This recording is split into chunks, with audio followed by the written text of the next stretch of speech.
Hello and welcome to the Golf Course Lawn Show. My name is Ron Henry and I'm here to help answer your lawn care questions. Now, if this is the first time you're joining us, welcome. Super happy to have you here. The way this works is really simple. On your screen, you will see a chat box. And in that chat box, you can enter your question, concern, comment of the day, and I work through them in the order that they come in. Now, sometimes I have the answer, sometimes I do not. But either way, we have an awesome time talking about lawn care and sometimes life.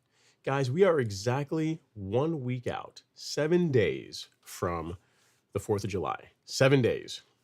Lawn Care Super Bowl, right?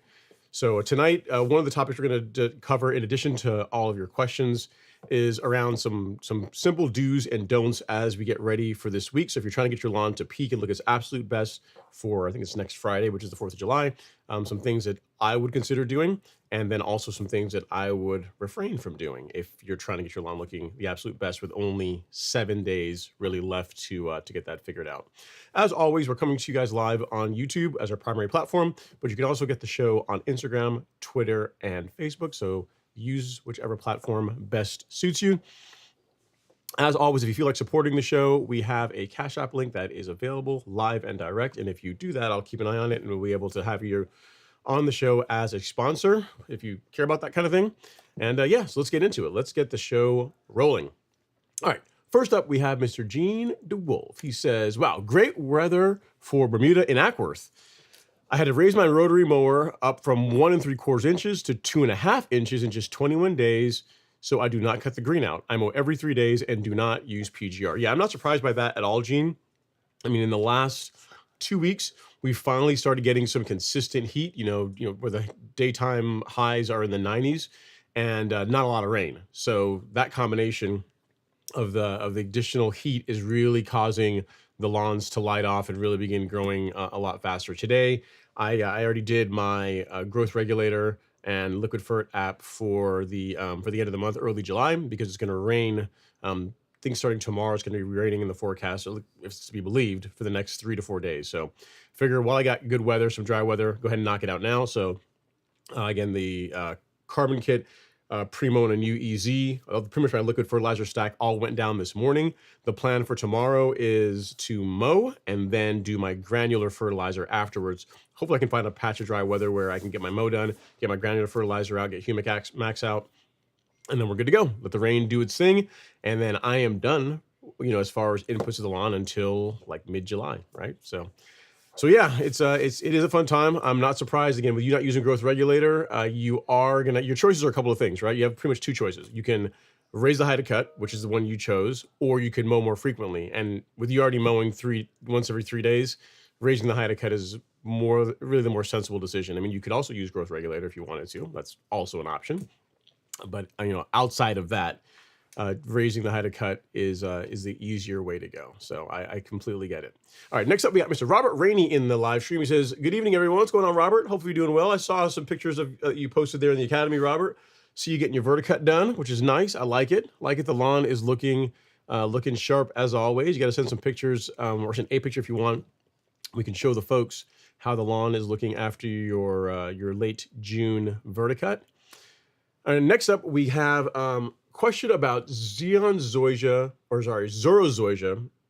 versus Bermuda grass as far as shade. So from Same, he has a question saying, do you think Zoysia would be better than Celebration Bermuda for shade?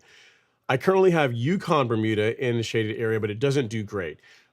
Yeah, so generally speaking, Zoysia does better than Bermuda with less sunlight. Now, if you have an area where you're getting 2 hours of sunlight, 3 hours of sunlight, Zoysia is not going to do well there either. So when people say that Zoysia is more shade tolerant than Bermuda, it is more shade tolerant, and tolerant is the key word there. It really does best, like Bermuda, with plenty of sunlight.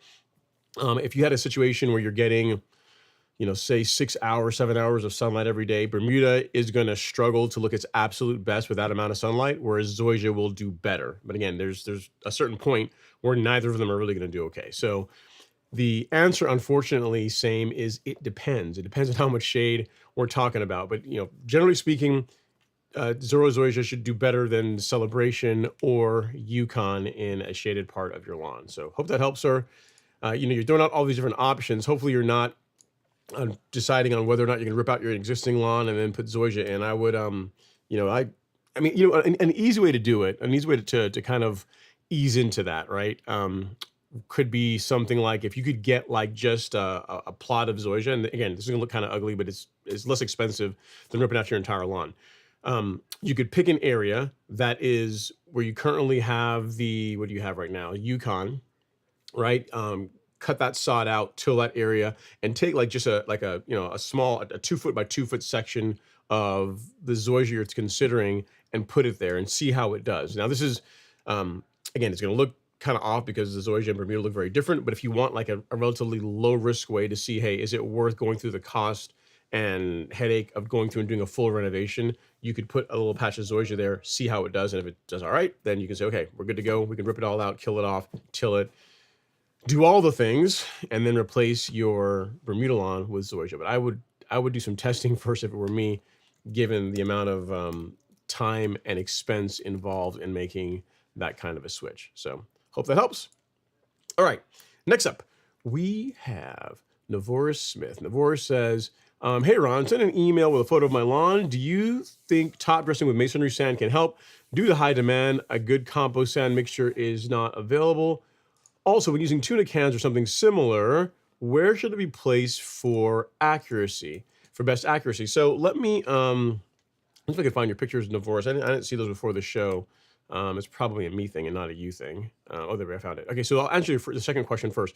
As far as how to place tuna cans, 5 to 8 feet apart. Like if you're gonna do like a grid of the area that the irrigation head covers, 5 to 8 feet apart is where I would space them, to see, just to get an idea of like how much water that particular irrigation head is putting out for that zone. And you would do that per zone. You wouldn't do it just you wouldn't like cover the entire lawn. Like you'd calibrate each zone by itself.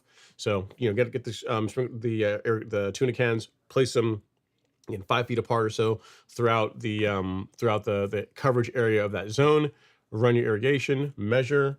If the amount of water is not satisfactory, add more time and keep doing this until you get about to where you want to be. What you're going to find is it's highly unlikely. I don't say it's highly unlikely. It's practically it's very, very unlikely that you're going to have the same amount of water between the various cans.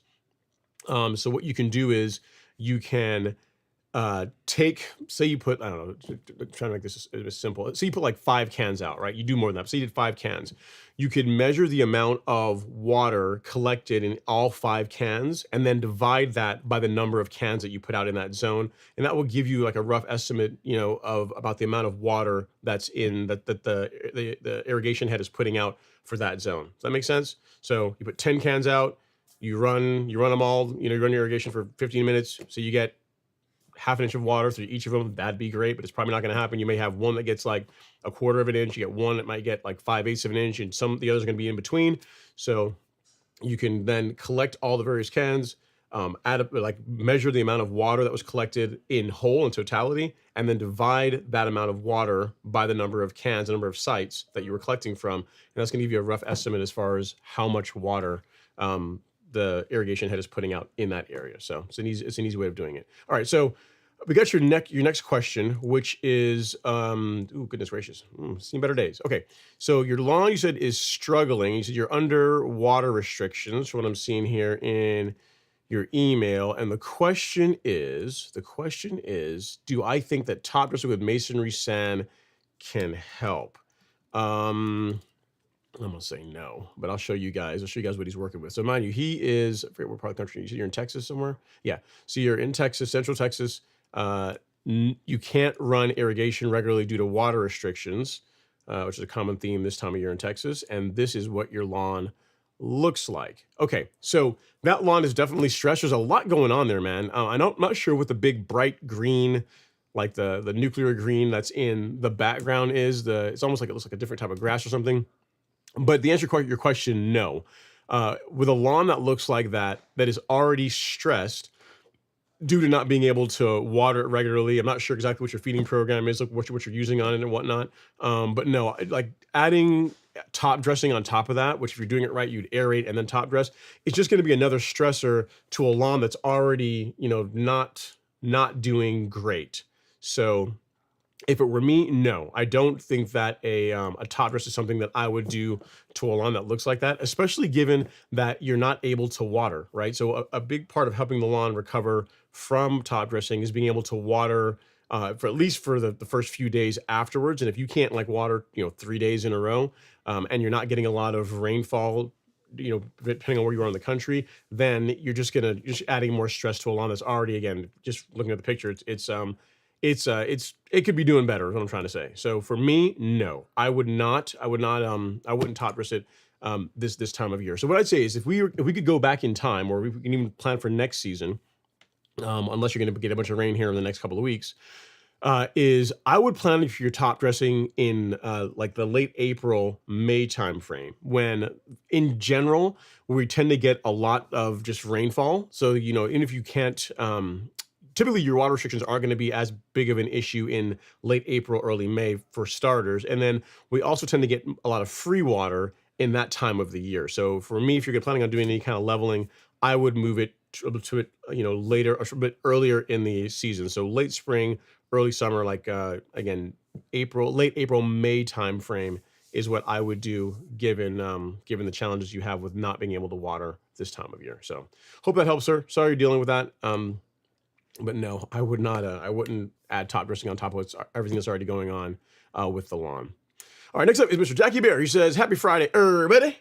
Let's roll, brother Ron. We'll do our best, man. We'll do our best. It's a week out from Lawn Care Super Bowl, so it's a good time, man. It should be for anyone that really cares about having your lawn look really sharp for 4th of July. I'm sure a lot of you guys have already been putting in work, and hopefully it will come together nicely over this next week or so, next few days, to have it really peak at the during the 4th of July, which is kind of cool.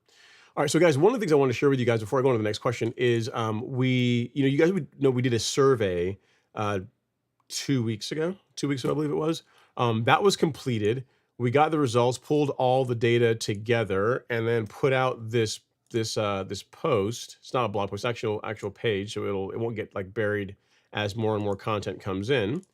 But if you take a look here, in case you're interested, the state of U.S. lawns based on the analysis that we got from you guys for 2025. So the way this was done was we did 500. We got 500 inputs from folks that have never been customers of the golf course lawn store, just to get a sampling of folks that were not associated with us, and then 303 of you filled out the survey that had that either are on the mailing list or learned about it through a friend or whatever, and also filled it out and gave your feedback. So kind of interesting. I mean, as far as no surprise, the biggest challenge that most people face in their lawns are, across the country, they say, are weeds. But this is kind of worth checking out in case you're interested. As far as the problems that most people say, weeds, insects, disease, water, drought, soil compaction, so it's worth checking out. It's kind of cool. We'll get some good content out of this. The various grass types that, based on the people that answer the survey. What's interesting about this is that while you may look at this and say, wow, there's a lot of people in the country that have Bermuda, the thing to keep in mind is that Bermuda and Zoysia, those are grasses that for the most part, you only grow those in your lawn. We don't typically have Bermuda lawns that have Bermuda, Zoysia, centipedes, and Augustine in them, right? We don't typically do that. That's like against what we try and accomplish with a warm season lawn. Whereas with cool season grasses, you've got mixed lawns and you've got really lawns that are a mixture of these. So if you look at this all together, it's probably more even distribution than what this graph is showing. But yeah, it's pretty interesting. So again, if you guys are interested in that, it's pinned as the comment in the live stream as well, and it'll probably be the pinned comment after the show is over. So if you guys are just interested in how much people spend on their lawns, what's the average lawn size, how many people actually work on their lawns versus actually pay people, all those are the kinds of questions we asked, and the results were pretty interesting. So if you're into that or interested in that, for those of you that are not on YouTube and can't see the pinned comment, I will post it here. So lawns across America survey results. So hopefully you guys get some value out of it. Again, the whole idea with the weeds being the primary issue, I was not surprised about that, but some of the other metrics that we collected were kind of interesting. All right, next up we have HeliOC. Now you guys remember HeliOC is, as far as like lawns we could say that are under construction, it's kind of work in progress. He's been giving us feedback each week, showing us pictures of what he's working on. Today he sent me some pictures saying, hey man, I'm starting to see some green sprouts come in these areas that were primarily dead. So for a little bit of background, Jose's lawn, this is pictures from last week, and looked like he was really mowing. So I kind of got on him a little bit. I said, hey man, it doesn't look like you're really mowing your lawn. I mean, we got to do that if you're really serious about getting it better. So from last week to this week, it looks like he did take some of that to heart. It does look better. It looks like he did put a mower on it, which I'm happy about. And hard to make out, but in that brown area, there's a little bit of green starting to pop through. So it's definitely going to be a work in progress, Jose. Just keep doing your thing. It's going to, it's only going to go up from here. That's what I'm trying to say. And as long as you're consistent, it should do better. I mean, especially the last picture I showed, that area doesn't look like you really have a tree. Not that one. This one. You don't really have a tree to contend with per se.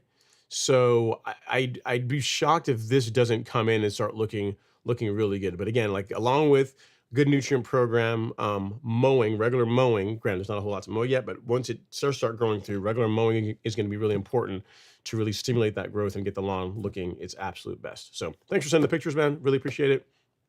And you said that, hope all is well. I sent you photos and grass starting to peek through, putting down liquid fertilizer tomorrow. I like it. I did mine today. It's great minds think alike, right? All right, Mr. Hayes is up next. He says, hey, Ron and all, going to put out fungicide and hydrate in the morning. Looks like the lawn needs water. What temps should I avoid putting on fungicide, fescue lawn?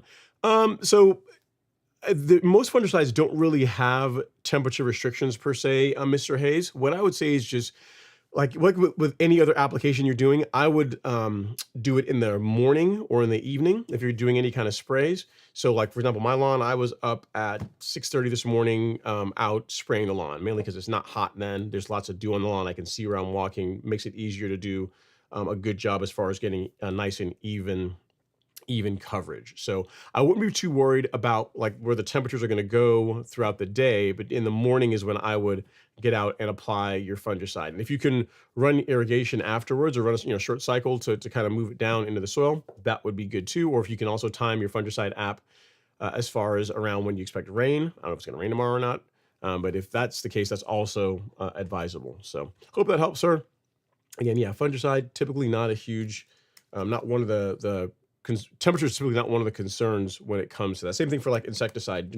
If you look at the label for those products, you're not going to see, at least not any that I've ever come across, any kind of temperature restrictions as far as that goes. But again, common sense does kind of rule out in that, I wouldn't go out at like 1 o'clock in the afternoon when it's the hottest time of the day and go out and spray the lawn. I would do that either in the morning or in the evening. Not because it's fungicide, but just in general, this is just good practice. All right.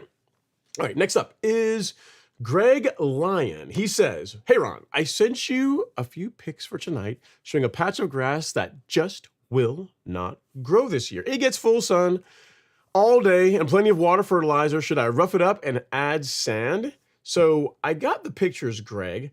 And before you even got this message from me, the first thing I looked at and I said, man, that area is way too wet. It looks like it doesn't drain at all. So I'll show you, look at that picture. That looks like really wet to me. You can almost see in the Bermuda grass where it's almost got some discoloration from overwatering. And then next up, if we get a wider shot, same thing. You can almost see like a bit of algae in there. Now, what it looks like to me, Greg, I haven't seen like a wider pic shot of this, but it looks like that part of the lawn is right next to the sidewalk and it's slightly lower. And if I'm looking there, it looks like a little pie shape, a little semicircle. And again, I don't know how far this runs, but it doesn't look like there's really anywhere for the water to drain. It looks like there's like a flower bed or mulch bed or pine straw nearby, but the sidewalk, just from looking at how wet that is, either you're watering way too much or whenever it rains, like water is bleeding off the concrete into that area and there's just really nowhere for it to go.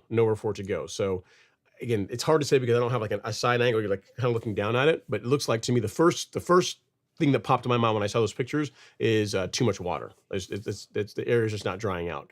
So if that is the case, and just because you're watering too much, obviously you can just back the watering down.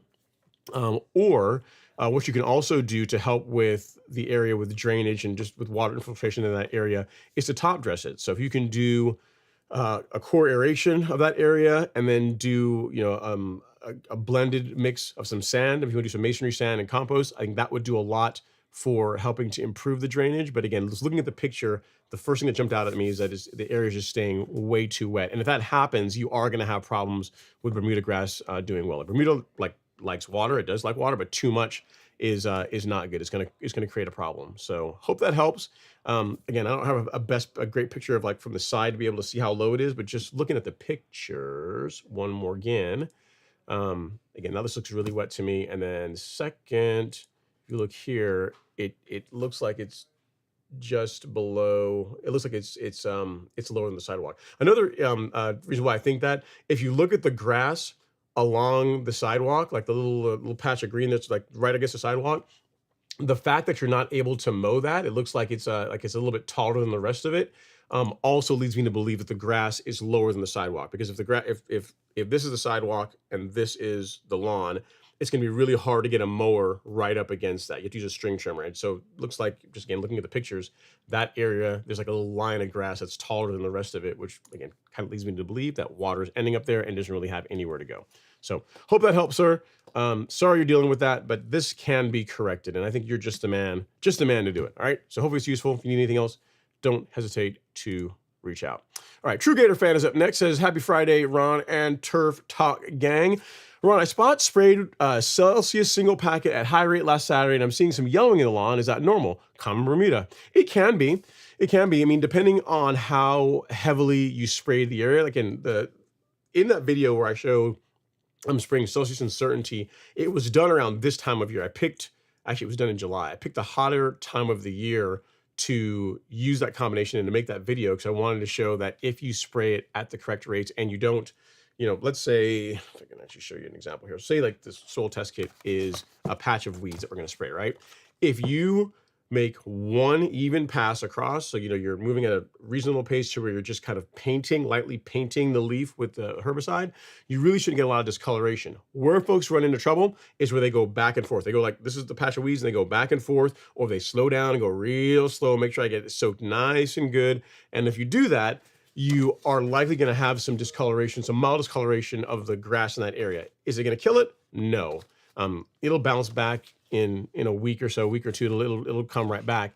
But it's assuming you mix it at the correct rates, which it sounded like you did. Application also becomes important, especially this time of year, that you're not going too heavy in one spot, which can cause some temporary discoloration. It can absolutely be a thing. So again, wouldn't worry about it. The lawn will recover. It's not a typical thing that folks experience when they spray Celsius, but if you spray it heavy, you can have that. But again, the lawn will recover. All right. Next up is Desmond Lanham. He says, Kalinga in Bermuda. I used Sedge. Any other alternatives? Okay, so I'm guessing you mean Sedge Hammer.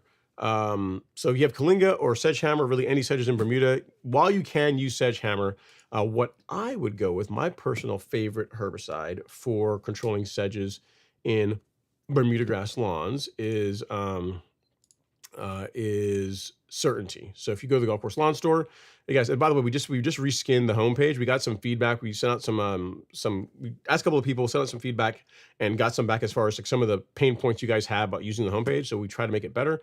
So this is the new homepage. It's different. I do like this to where you can easily pop between the various sections. So at any rate, let's talk about sedges in Bermuda or Kalinga in Bermuda. Certainty is what I would go with. You can use Sedge Hammer, but this is going to be, it's going to work better, and it controls more weeds than Sedge Hammer. Sedge Hammer is a great product, and really where Sedge Hammer shines is if you have a cool season lawn, you should use Sedge Hammer, or if you have a lawn where you have a mixture of cool and warm season grass, or some people that have like Bermuda and they have a shaded part of their lawn where they have fescue.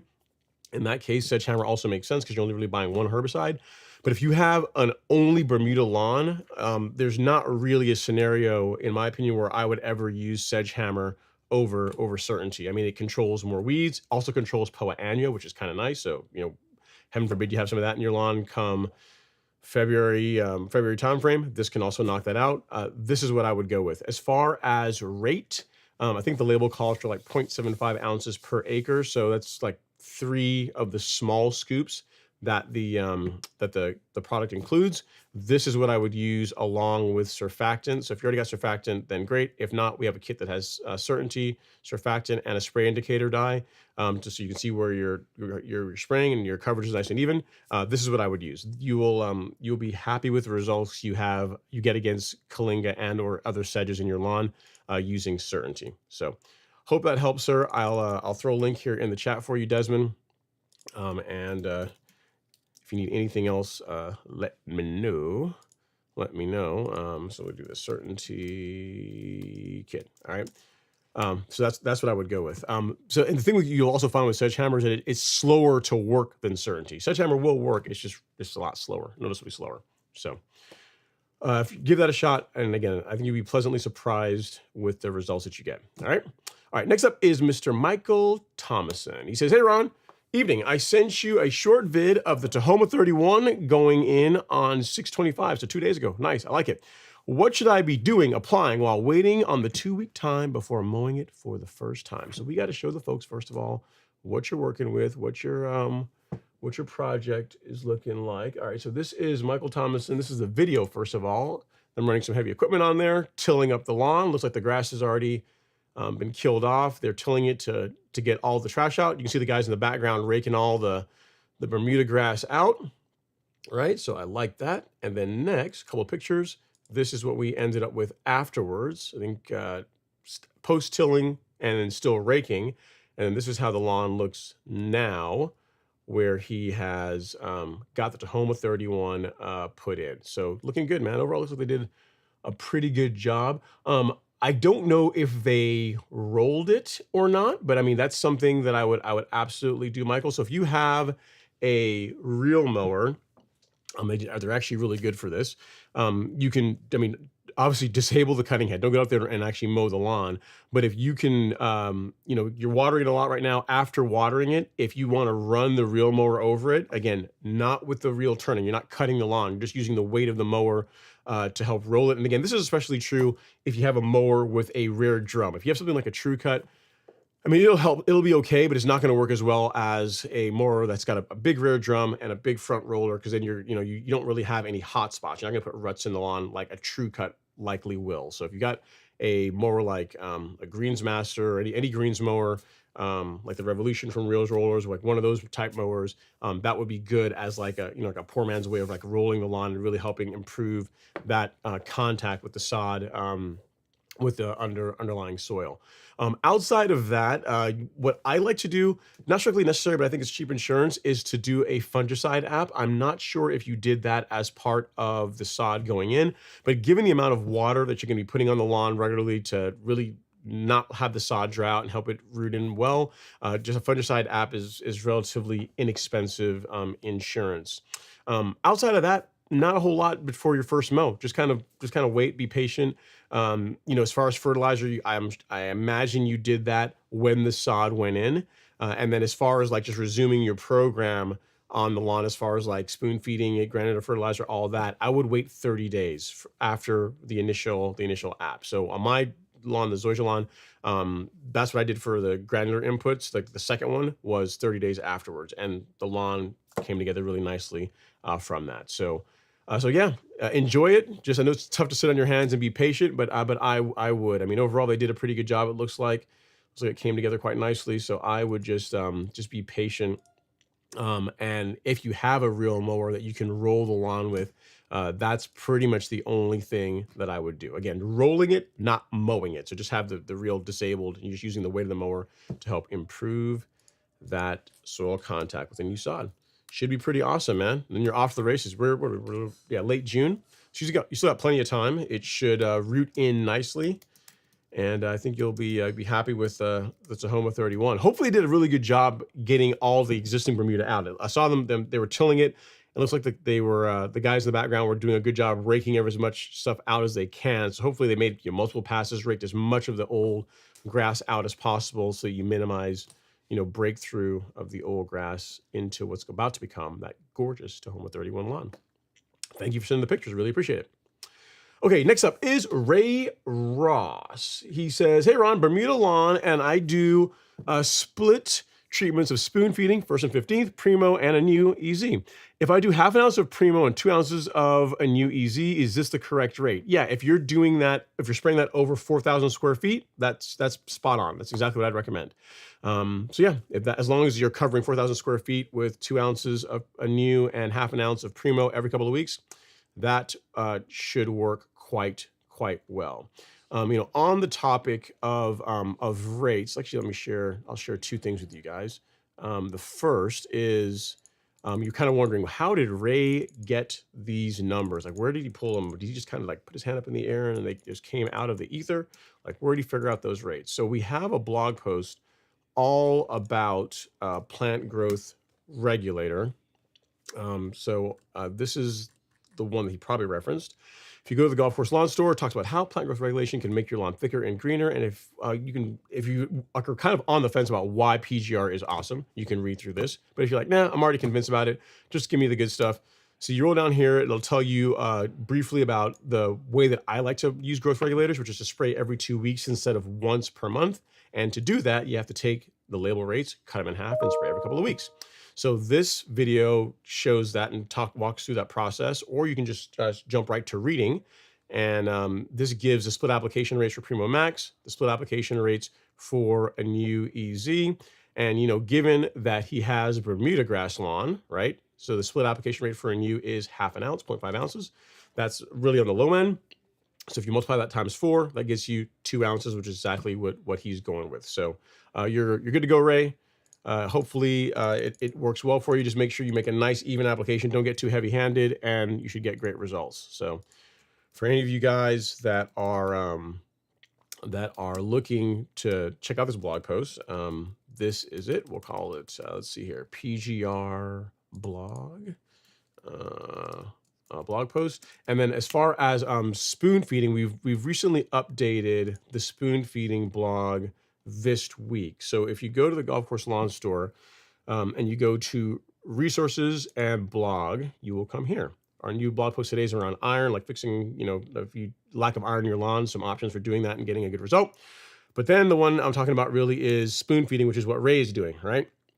So we've updated this to reference Humic Max, and then our new liquid fertilizer from the Andersons. Again, it gives rates for applying it, gives application intervals, answers a lot of questions that you might have about using the product, and then also how you can stack a new and primo along with it to have that world-class result. So this was recently updated. Again, it was published this week. So in case any of you guys were looking for like some content on the spoon feeding thing that people talk about so much, and one way to do it, then feel free to check this out. All right. So this week's been full of content, like new homepage and tons of content being written. So hopefully you guys get some value out of it.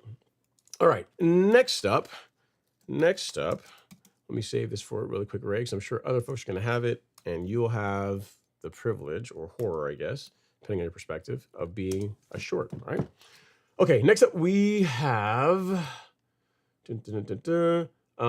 Heli OC. He says, my neighbors are noticing I'm mowing my lawn more throughout the week. I mowed in the rain yesterday to get my lawn ready for this weekend's job. Okay, yeah, so be careful mowing in the rain. You don't want to get out there and have like a slipping hazard or do something where you can hurt yourself. But yeah, I like it. I like where you're going. You went from not mowing a whole lot to mowing more. The neighbors starting to take notice. And then once you start getting the results, they're going to be like, I guess there's something to all this mowing that Jose is doing. And they, it can be kind of addictive. They might also start mowing their lawn too. What you start happening, well, you'll find is eventually you'll know when they got it, whenever you go out and you start mowing your lawn, and then you're out there maybe 10, 15 minutes, and then in the background, you hear the sweet sound of another lawnmower starting up because they're figuring if he's doing it and his lawn's looking good, there must be something secret about this time of day when he's mowing his lawn. I'm just going to copy him so my lawn can look good too. So you have probably a few months away from that, but eventually that will become a thing too.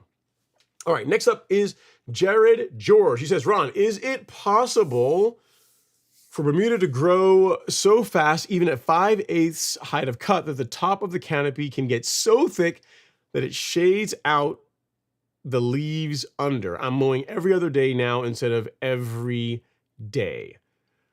I'm not sure what you mean by the top shading out the leaves under. Are you saying that the grass that's slightly beneath the top is more brown in color? If that's the case, then yeah, I mean, it can absolutely get really thick at 5/8.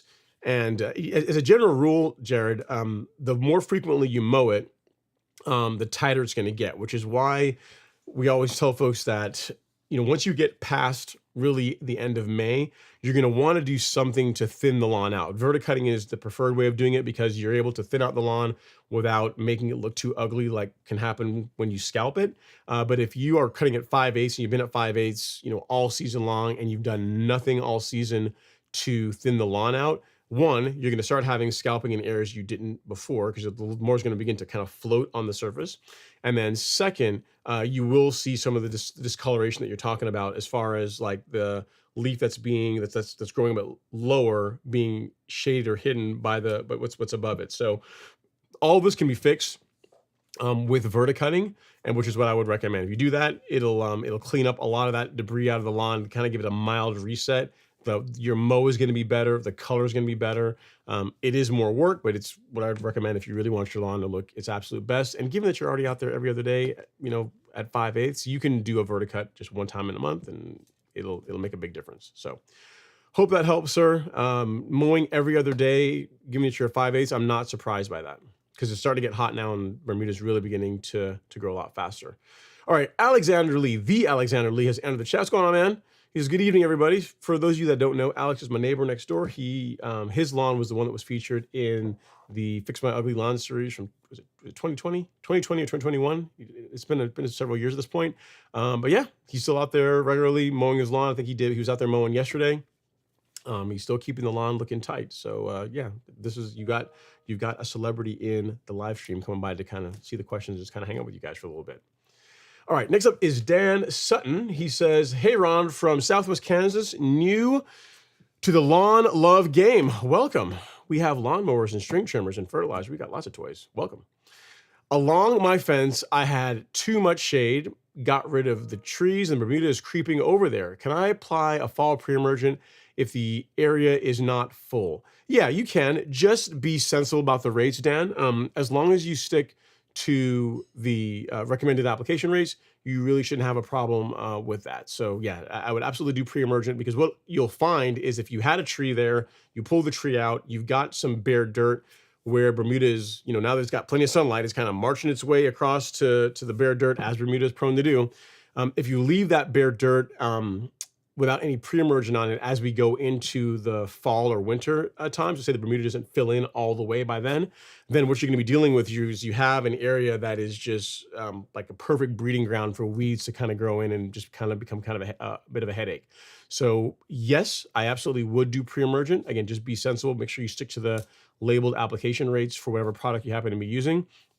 The product that I like for fall pre-emergent on a Bermuda grass lawn is a pre-emergent called Spectacle Flow. It is not inexpensive, but in my opinion, it is the best choice for a fall pre-emergent. It's amazing stuff. And given that you're dealing with a lawn that's really already established and you just have the Bermuda spreading because of now it's got more sunlight, Spectacle's not really going to really have any negative impact on it. Especially since you're going to spray it in like September timeframe, and then again in, you can say what part of you're in Kansas, then again before your first frost. So like for you, mid-October, late October, early November would be the second app. And then that's going to do a lot for keeping Poa annua and just a lot of the cool season weeds that we tend to have, especially when you got a bunch of bare dirt. All right. So again, welcome. Hopefully you get a lot of value out of the content, or if at minimum you get some entertainment.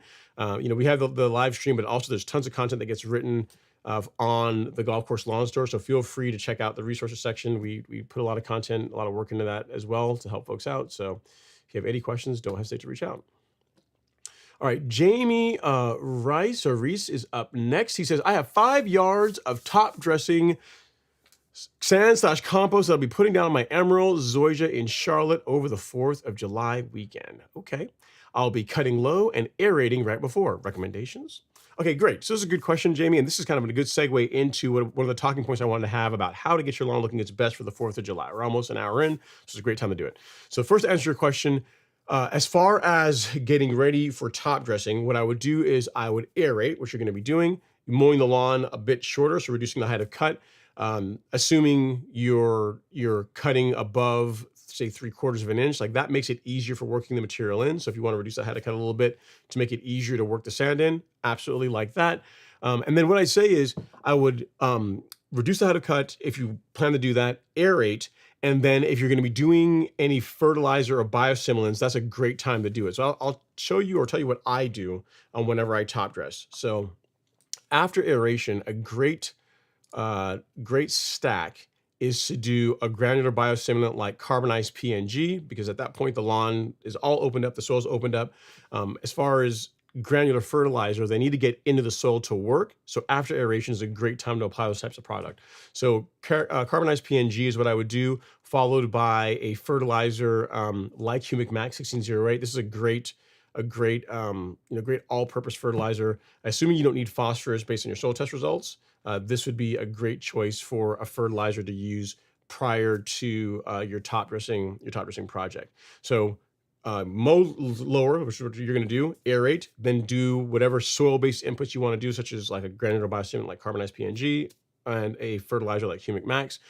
And then when you're top dressing, you say you're getting 5 yards of material. So I would imagine your lawn is probably around 5,000 square feet, because what I find works well is if you do 1 cubic yard of material per 1,000 square feet, that's enough usually to get a good coverage over the entire lawn. So you're putting about a quarter to half an inch of material on the lawn, but not so much that you are submerging or burying the lawn, because while you can do that with Bermuda and get away with it, you've got a Zoysia lawn, and you don't want to put so much sand that you are stressing the lawn and making it more difficult for it to grow through. So 1 cubic yard per 1,000 square feet, that's going to work out to about a quarter of an inch to half an inch of material. The Zoysia will grow through that fairly well, especially with all the temperature we're getting now.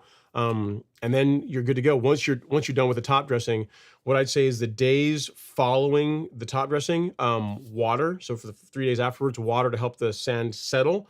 And then your leveling rake, use that don't use it to like work the material around. Just lay it on the lawn and just walk the lawn with it. What that's going to do is it's going to help further like get the sand to settle a bit faster, which is going to help the lawn recover that much sooner. Okay, that process is what I did on my Xeon Zoysia lawn outside of aeration. I didn't aerate it because it's brand new, it's relatively new sod, but everything else that I'm telling you is what I did on my lawn, and it recovered beautifully, given that the lawn was sodded April 3rd. You know what I mean? So between April 3rd to now, it has been it's been top dressed, and the height of cut's been taken down to 3/4 of an inch, and it looks great. Actually, I can show you some video of it. I mean, today's not looking its absolute best today, so I got to qualify it a little bit because I haven't been watering probably as much as I need to, and it's starting to see a little bit of stress. But this lawn was put in on April 3rd. The sod went in April 3rd.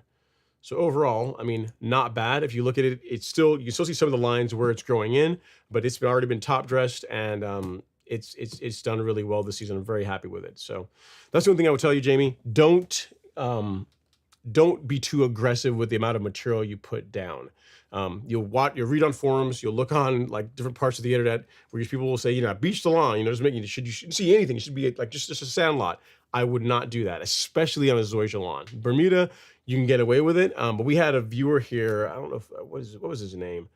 Every week, I think it was Mario. Mario every week was sending us videos or sending us pictures of his lawn where he went really heavy with top dressing, and it took really over a month for the lawn to recover, and it's still not even 100%. There's still some areas where you can still see sand, and that's Bermuda, which grows much faster than an emerald Zoysia lawn does. So hopefully, you can this makes sense to you. Just go light. You can always put more material down later if you decide to, but I would not beach the lawn as part of your top dressing. So if you do that, you really can't miss. All right.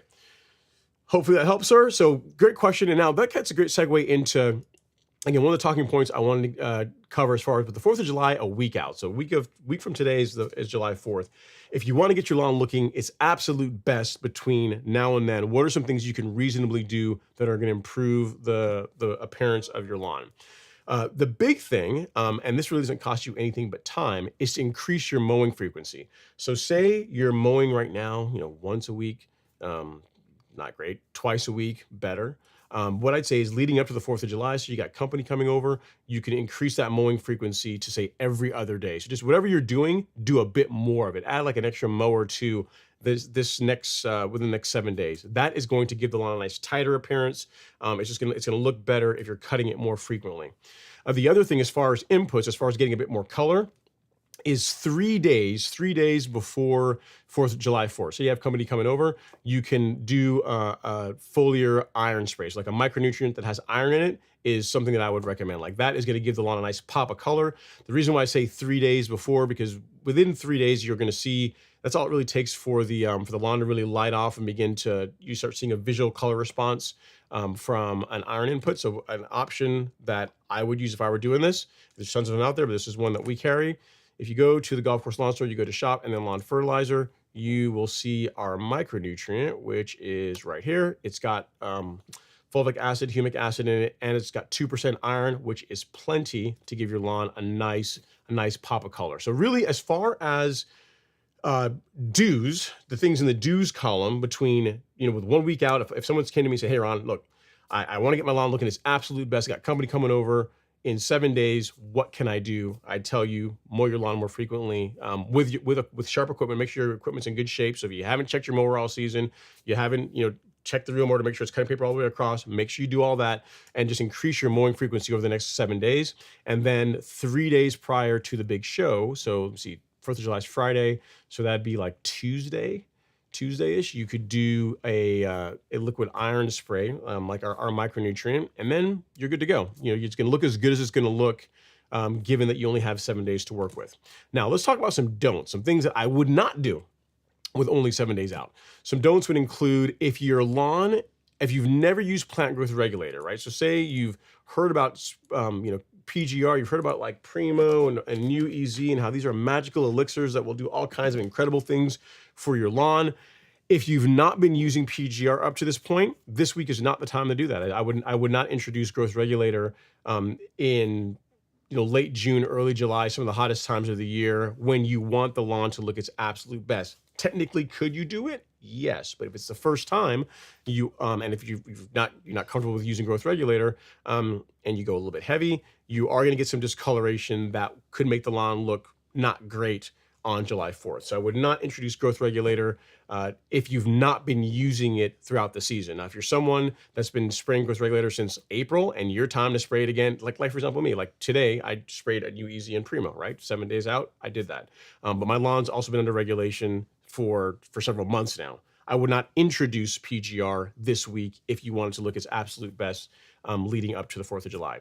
And then other things I'd say just to avoid this week are any kind of cultural practices, like don't scalp the lawn, obviously, no major height of cut changes. I would not top dress the lawn personally. If you want it to look good, it's best on July 4th. So say you got company coming over for a barbecue on that day and you want it to look really good. Any kind of cultural practices, core aeration, top dressing, heights of cut changes where you are going shorter. If you want to raise the height of cut, I guess you could do that. But as far as lowering the height of cut, not something I would recommend 7 days out if you want the lawn to look its absolute best as you are getting closer to the 4th of July. So those are the big things. The do's: mow more frequently, liquid iron application, 3 days out, so that'd be like Tuesday. And then as far as don'ts, pretty much everything other than that. So don't top dress it. Don't use PGR for the first time. Don't core aerate it. Don't verticut it. Don't do any of those things if you want the lawn to look its absolute pristine best for July 4th. So hope that helps, Jamie. It sounds like you are taking July 4th as like the day to top dress your lawn, which is fine because you're probably not gonna have company over. Or if you do, maybe you are gonna have company and you're gonna have them help you out, right? If that's the case, then fine. But I'm talking about if you have the goal of having the lawn look its absolute best and you only have a week to do so. Those are the things that I would recommend. Don't do anything too crazy as far as changes. Just mow it more. Make sure it's getting enough water. An iron app 3 days out, and it's going to look as good as it's going to look. All right. Okay. Next up, we have MSXOXO says, is Palisade Zoysia good for sun and shade? In general, yes. I mean, most Zoysias are better for shade than, say, Bermuda grass. But having said that, they still need sunlight. So, when someone says, should I, I've got a shaded part of my lawn, should I go to Zoysia? I still always ask the question of how much sunlight are you getting? Because Zoysia is not like this magic grass that, if you put it under part of your lawn, you got 2 hours of sunlight, that it's going to look great. It isn't. It is more shade tolerant than Bermuda. And again, the key word in what I just said is the word tolerant, meaning it can deal with less sunlight and still look okay than Bermuda will, but it will do better with more sunlight. So the more sunlight you feed it, the better it's going to look. Much like a Bermuda lawn, the more sunlight you feed it, the better it's going to look. So if you've got 6 to 8 hours of sunlight, Palisade Zoysia is going to do really well. Pretty much any Zoysia is going to do well. Bermuda, you're going to want really more closer to that 8 or more. Pretty much with Bermuda, it's all the sunlight. So hope that helps. Mishaisa XOXO. The big thing is the more sunlight you can get on even your Zoysia lawn, the better it's going to look. All right. So hope that helps. I'm not sure you give me a whole lot of context around it. If you have like a Bermuda lawn and you're looking to go to Zoysia, or what the reason for the question, but Zoysia is not magic in that it can do with no sunlight whatsoever. Probably, the most shade tolerant grass of all the grasses is probably, I want to say it's like fine fescue, right? Like that's gonna, as far as like an area you can pretty much grow in like far less sunlight and still look good. Like a fine fescue can do that. But any of your warm season grasses like St. Augustine, fairly shade tolerant. Bermuda, not shade tolerant, and needs like all the sunlight and then some. Zoysia, more shade tolerant than Bermuda, but still does better with plenty of sunlight. Okay. All right, next up is Jamie says also to address some nut sedge and common Bermuda issues. Okay, so and you have, what do you have? You have a Zoysia. Okay, good. Yeah, so good. So good.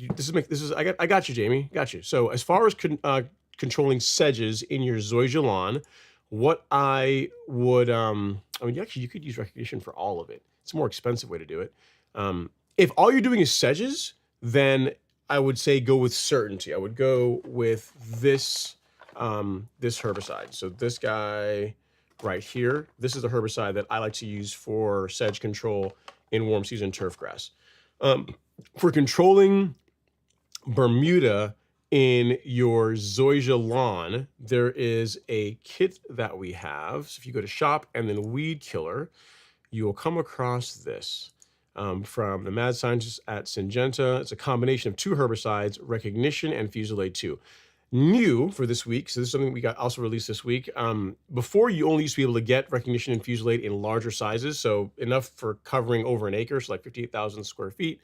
So you had the big bottle of Recognition, the big bottle of Fusilade 2, and for some people that was too much. But now this week, what you can now get is the small kit, which contains 2 4-ounce bottles of Fusilade 2 and then 0.45 ounces, the small bottle of Recognition. This is, as far as controlling Bermuda grass in your Zoysia lawn, this is what you want to do. I mean, I've did a renovation where I went from Bermuda to Zoysia. I've had some Bermuda breakthrough, and this combination it's spectacular. It's money. It does a great job knocking out the Bermuda grass with little to no discoloration on the Zoysia. So it's a really good combination if you mix it and spray it per the rates. To put in perspective, you don't really need very much of this. This is the full-size bottle of Recognition. This is the baby bottle. Look at it. A little cute. So this is 1.95 ounces, and this is 0.45 ounces. So it's an itty bitty bottle. It comes with, you can see, it's cute. It comes with, see how much smaller that is compared to this guy.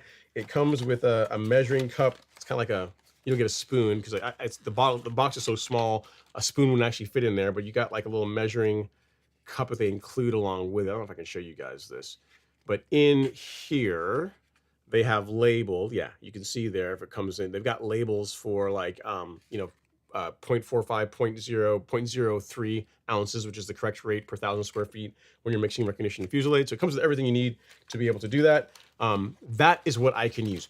I would use. Now, Recognition by itself does have control for sedges. It's just a more expensive way, in my opinion, to go about doing that. If it were me, I would use certainty. But in a pinch, if you're looking for some sedge control, and you also want to control some Bermuda grass, then Recognition will do that. It also controls Poa annua as well too, but it's a more expensive way of doing it versus using certainty. So I'll send you a link to these if you want to check it out. Yeah, again, I personally use this on my lawn and love the results with it. I mean, it's great. It's a really, really good. It is, you know what it is? It's like how Celsius and certainty are for warm season turf grass as far as removing weeds with little to no discoloration of the lawn, assuming you're spraying it at the correct rates. Recognition and Fusilade is like that. I mean, it literally, you'll look at the Zoysia, it looks relatively, I mean, the Zoysia looks great, and the Bermuda all throughout it is dying out. I've got if you want to see some of the results, I've got a short that I will send you that I did, a YouTube short video where I showed the results of the Bermuda grass. Here's the problem. I do so many videos. Finding this is going to be a nightmare, I think. But I'll send this to you. You can take a look at it. You'll actually see areas where the Zoysia looks like great, color's awesome, and you'll see dead Bermuda all throughout it. I think I found it. I think this is the one. Let me play it really quickly here and see if this is the one where I walk around and show. Yep, this is the one. Cool. So So yeah, check this short video out, because this is on, again, on a relatively, on a lawn, on a Zoysia lawn that's not even like yours, not even fully established per se, right? I mean, it's only been around since April 3rd, and it's been top dressed, and it's also got a blanket spray of recognition and Fusillade, and it was again, spectacular is the only word I can use for it. It was really, really good as far as the results it did on cleaning up the Bermuda grass while not nuking the Zoysia. And as far as the recognition Fusillade kit, you can get that, again, under shop and then weed killer on the golf course lawn store, but I'll send you a link to it so you'll be all good to go. And you can just choose the size that works better for you, depending on the size of your lawn and what you need. All right. So Recog and Fusillade 2 kit. Yeah, so hopefully that helps, man. Again, it's a great product. I personally am very impressed with it. We got our hands on it. Let me see, what are we in 2025? So late 2023, when it was not widely available, we got some, and we did some testing with it on a Zoysia lawn. The results were really nice. It's always good to, but there was a person that was doing it as a proxy. Like, I wasn't actually there. I didn't actually spray it. I saw the results he got, and I was like, yeah, this looks like it works pretty well. But then this year, I was able to do it for myself on my lawn, and again, relatively a lawn that's more delicate, right? Because you're talking about a lawn that's not even fully established, doesn't have really deep roots yet, and took the Bermuda out, and the lawn still looks great. So you will not be unhappy with that. That's what I'm trying to tell you. Okay, next up, find out where I left off. The hardest part of running the show is CS. He says, good evening, everyone. Happy Friday and happy 4th of July, early, I guess. Ron, is there any reason why my Tiff Tough Bermuda has lots of wasp bees in the turf? I live here in St. Augustine, Florida. Yeah, I don't know. I mean, they like your lawn and they're burrowing and making a little, I don't know, what do you call it? A nest, I guess. They're just kind of, maybe they're, I'm not sure why you have that in your lawn, to be completely honest. Not sure why you have wasps and bees in your lawn. That's not a common one. It's not a common one for me. I see it. Does it happen every year around this time of year, or is it something new for this year? That would be interesting. If you're still around, you can let me know in the chat if it's new or if it's like an every year kind of thing. All right, Leo, let's see here, what kind of question? A question, he says, hey Ron, I'm reading the Golf Course Lawn Game. It's a serious question. Okay. You always got to preface it. Serious question. How do you feel about using Grow Trax roll from big box stores to fill in dead spots in my lawn?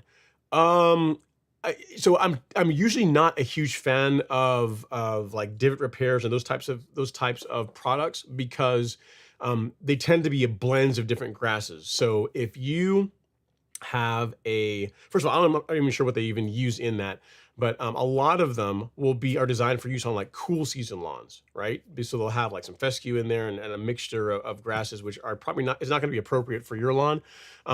And for Zoysia and Bermuda, like, we do pretty much everything we can to have as much of a monostand as we can, right? You don't really find people mixing, if you can avoid it, different types of Bermuda, different types of Zoysia, because once it's in, it's really difficult to get rid of.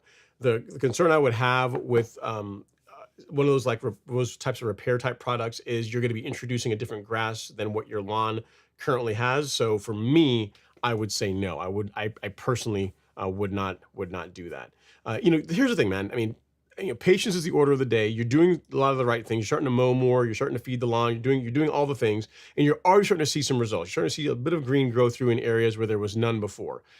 I would say, stay the course, keep doing what you're doing, and don't, if you can avoid it, don't introduce other grasses to your lawn, because once you do that, it becomes a headache to clean it up. So for me, the answer would be no. You can do what you want, but for me, I would say no. All right, next up is Kerry McDaniel. He says, evening, Ron. I put down the Fusillade recognition mix on Saturday to help get rid of the Bermuda in my Mayor Zoysia lawn. Am I likely to have to reapply to make sure the Bermuda is really controlled? So yeah, it depends on how much you're dealing with. I will tell you, Kerry, I did an application 2.5 weeks ago, almost 3 weeks ago. And then I did another one a few days ago, and that really should be it, because there's a tiny little bit of breakthrough still coming through. Like pretty much the areas that it controlled Bermuda before, there's not any coming back there, but there are a few new spots that were not present the last time I sprayed, that this application should really clean up. So there's far less Bermuda in the lawn now after the first app. Like the first app probably did like 85% of the work.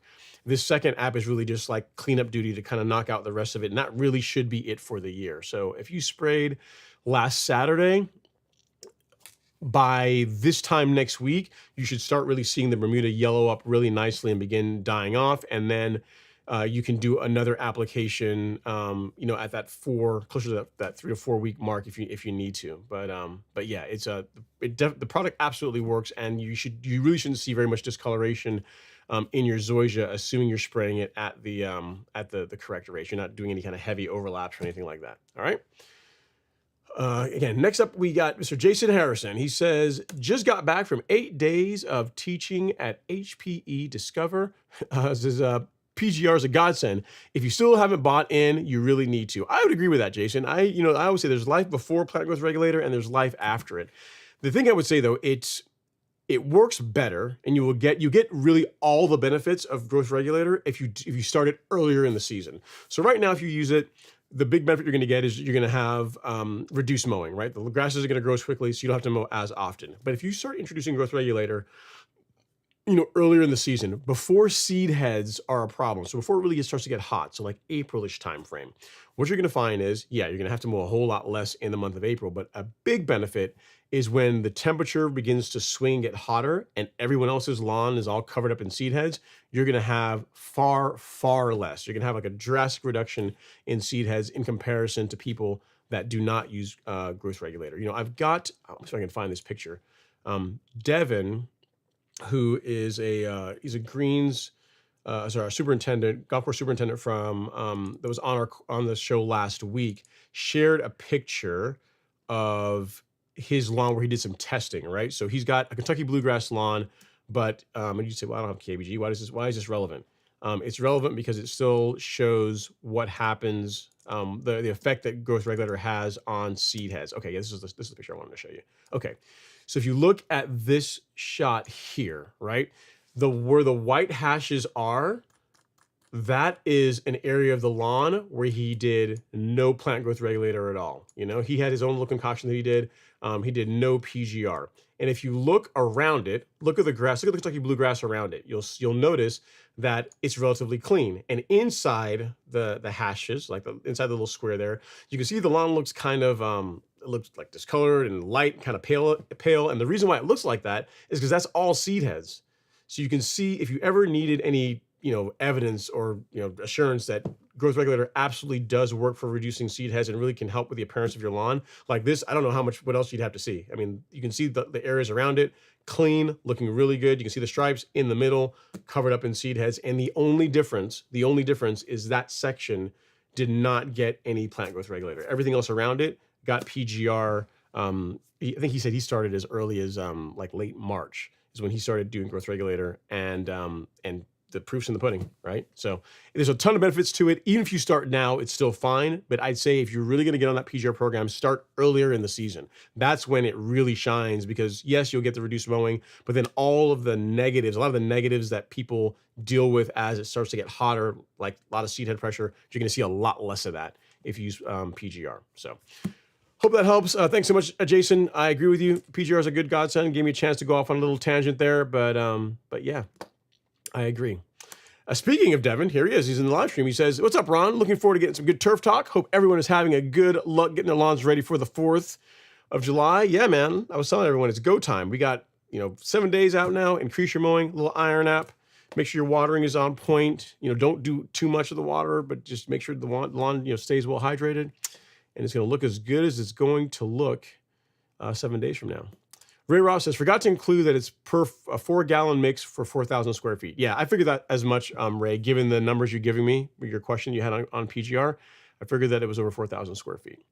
All right, next up is Otis. He says, "Good evening, everyone. What's going on, Otis? Hopefully you're doing well, sir." And then next up is Tom V. He says, "Hey, Ron, When testing the spray coverage with my backpack sprayer, I noticed the pavement is wet in the middle, but it's wetter in the middle of the spray, but lighter on the edges. Does your sprayer do the same? Worried about PGR uneven applications? Yeah, so mine does the same thing, Tom.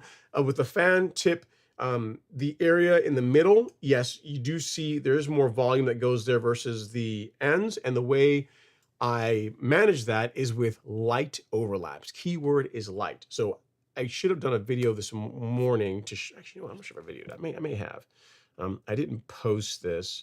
But what I do, if you want a little tip for it, is to, yeah, I actually can show you. I can. It's not going to show up that great. Yeah, I can just put it up here and show you guys. Hopefully, you're not going to be able to see that well, but I'll play it for you. All right, so this is my lawn this morning. And if you look there, you can make out that there are footprints in the lawn. So you see like there's footprints, but there's like a double stack of footprints. So I make a pass walking down the lawn, a set of prints, and then I walk fairly much back up the same line with the sprayer held off my right hip. So it's easier if I need to do a video at some point kind of showing this, but when I'm walking down the lawn, right, making a pass, and the sprayer's like in my right hand, and it's like off of my, say, my right leg, what you're going to tend to find is it's going to be, the heaviest part of the spray is going to be like right in front of me to the right, and then you're going to have a bit of overlap, a lighter spray, like to your point, feeding off from that. Then I turn around and walk pretty much down the exact same line, but again, because the sprayer is on pretty much my right side, you get a light overlap in that area that was not sprayed as heavy, and you the cover, like I've done this for years, and the coverage is nice and even. Before I figured this out, what you would tend to, every now and then you might see like a band where the color is darker because the fertilizer wasn't as evenly applied. Using this method where it's easier to do if you do it early in the morning when there's a bit of dew on the lawn, but you hold the spray wand off your right hip, you make a pass down, then walk pretty much up the same line in the opposite direction, and that produces a pretty good overlap. I'm sure it's not too heavy, but the coverage is nice and even. I've done that for years, and it works. It works great. But again, you will get better at this. The more you use your sprayer, the better you will get. And here's how you know where you can tell too, right? If you know that, hey, I've got a 4-gallon sprayer, it's supposed to cover 4,000 square feet, and so you got this magical 4,000 square foot lawn. If you get to the end and you've got a whole lot of like product still left, then you know you weren't spraying, you're spraying too light. If you get like 3/4 of the way through and it's empty, you know you're spraying too heavy. And this is something that you will refine, you'll get better at as you do it more and more. But to answer your question, yes, it is. That's completely normal. Like the middle part of the fan that the nozzle puts out tends to be a bit, I don't use the word heavier. Like the coverage is a bit more even than at the edges of it. Okay. So yes, what you're seeing is exactly what you should be seeing. Completely normal. And you said you're using the FlowJet foliar tip. Yep, exactly. You're using, do I have one? You're using this spray nozzle. This is the one that I use on my sprayer, and that's what it does. That's what it produces. All right. No problem at all. So just try that, play with it. And as you get better at spraying, you'll be just fine. Again, this is yet another reason why, if you can, like spray growth regulator and your fertilizers, your liquid fertilizers at half rate, so you can do it every 2 weeks. That also, I say, it softens the blow. It softens any kind of adverse results you might get if you happen to spray one area a little bit heavy versus if you're doing the heavier rate where you only spray once per month. So yet another reason for twice per month applications if you can. Okay, next up is Aisha B says, hey Ron, I have Bermuda grass and would like to replace it with Palisades Zoysia. Is this grass good for sun and shade? Yes, pretty much all Zoysias are good for sun and shade. Like there's some that are a bit better, but the more sunlight they can get, the better they're gonna do. So what I would say is this, Aisha, if your Bermuda was growing well in the area you're looking to put the Zoysia in, then the Zoysia should have no problem whatsoever. If you have some areas where there's like a big tree or something and there was no Bermuda at all because there's bare dirt, the Zoysia is unlikely to do really well in that in an area like that. So the best answer to your question is it really depends. It depends on how much shade we're talking about.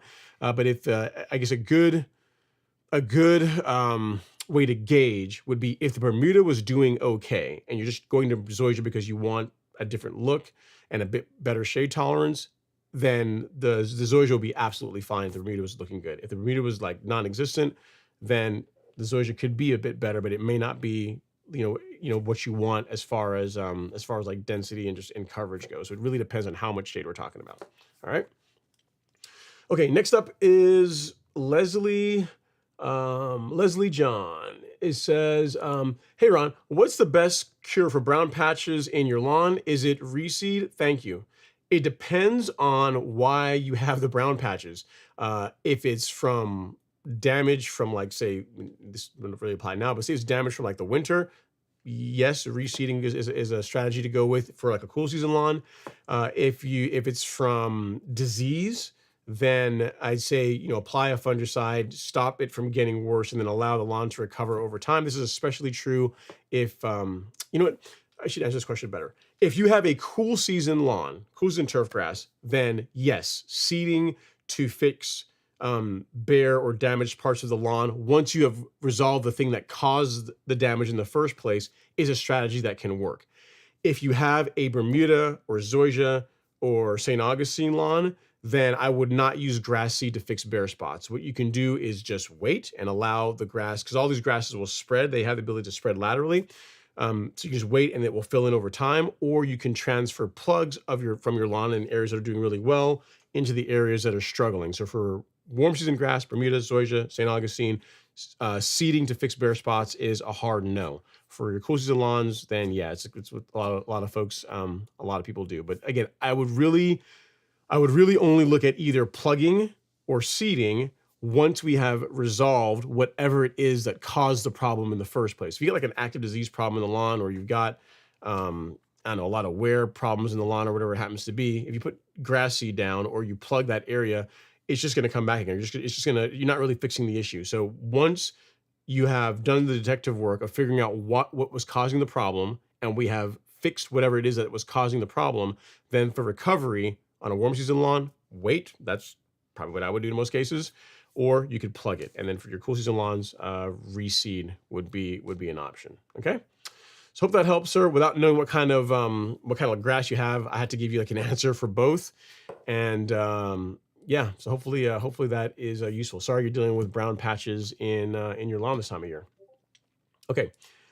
Next up is Ron S. He says, evening all, have a great show. Happy 4th of July. I mean, we're still like a week out, guys. Actually, technically, next week's show will be on the 4th of July. So we're a bit early, but I mean, I like it. I like the spirit, I like the patriotic spirit. It's nice.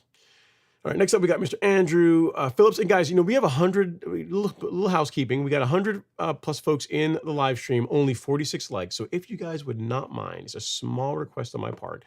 If you hit that like button ever so gently, it does a whole lot to help support the channel. Costs you absolutely nothing. So if you can do that, I'd really appreciate it. And whatever platform you happen to be on, if you're on Instagram, you can do like hearts or likes or whatever it is you guys happen to do.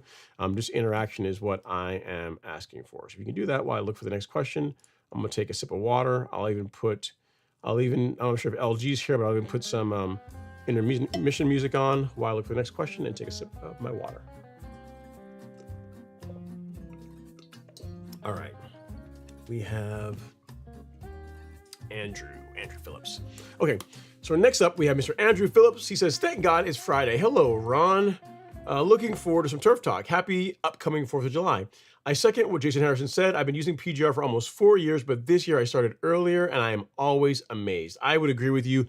Starting a bit earlier, this season I did the same thing and I really like the results. I gotta tell you, I really like it. There's really no negative to it because for me, a new and primo just go in the tank along with everything else I'm already doing, right? So it really isn't any more work for me to start spraying them a bit sooner in the season.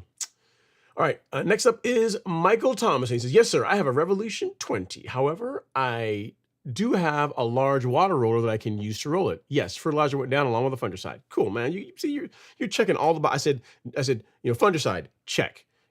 Fertilizer, check. Good watering. You're doing all the things, man. You don't need me. I think my work here is done, Michael. You just send the pictures in when it's ready, and I'll just step back. I'll fade away as you do your thing, man. Sounds like you got it all figured out. But again, no mowing, rolling it with the Revolution or with your water roller, that's okay, but we don't want to do any cutting just yet. All right, Devin is also seconding what I'm saying about the spray pattern. He says, Tom V, my sprayer does that too. I correct that by having an edge of spray overlap in the middle of the previous passes. Essentially, just make sure you hit your edges. Your edge hits the middle of your last pass. Works well for PGR2. There you go. So Devin said it even better than I could have. So yeah, completely normal. Light overlaps are your friend. And he is using the same nozzle as you are, the T-Jet, the red foliar spray tip. All right, next up we have Dan Sutton. He says, where I live, fescue is considered royalty. I tried it once and Bermuda took over, as it's prone to do. I finally realized that if the good Lord gave me Bermuda, I should embrace it. Yeah, I mean, Bermuda's a different animal, man. I mean, it's, fescue, people that like fescue lawns, it's a big jump from liking fescue and going to Bermuda. I could see you liking fescue and going to St. Augustine because you mow them both tall. I mean, they don't really look the same, but they're kind of like, you like that longer, crunchy kind of grass, then yeah, fescue, St. Augustine, they're kind of like, different, brothers from a different mother. But Bermuda, fescue to Bermuda, that's a pretty big change. And but yeah, I agree with you. I mean, if you don't want to fight the Bermuda, which can be challenging, then yeah, just embrace it and go with the Bermuda. It's got a lot of benefits. Bermuda doesn't, as far as disease, spring dead spot, large patch, and maybe occasionally dollar spot if you're not really feeding it. I mean, it's relatively a disease free. I'm gonna say disease free, but it's not affected by a lot of diseases. It takes a lot of abuse. Doesn't need a whole lot of water.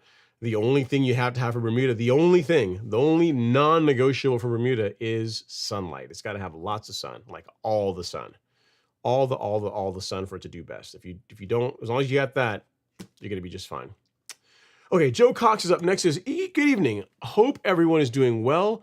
Is it too late to do a renovation? Wanting to kill out Bermuda and sod with St. Augustine, located in central Mississippi. No, it's not too late. I mean, you've still got plenty of season left. Mississippi is definitely the South. You're not gonna not have heat for maybe till October. So yeah, if you wanted to get rid of Bermuda now and go with St. Augustine, let's see, you would do, let me see, so July, August, September, yeah, 3 months. That's enough time to do it. And the thing with this too, Joe, is you can do a kill off of the Bermuda using, I would do like glyphosate and Fusilade 2. And then you can till that out, scrape it out, get as much of it out as you can, and then go ahead and get the St. Augustine sodded.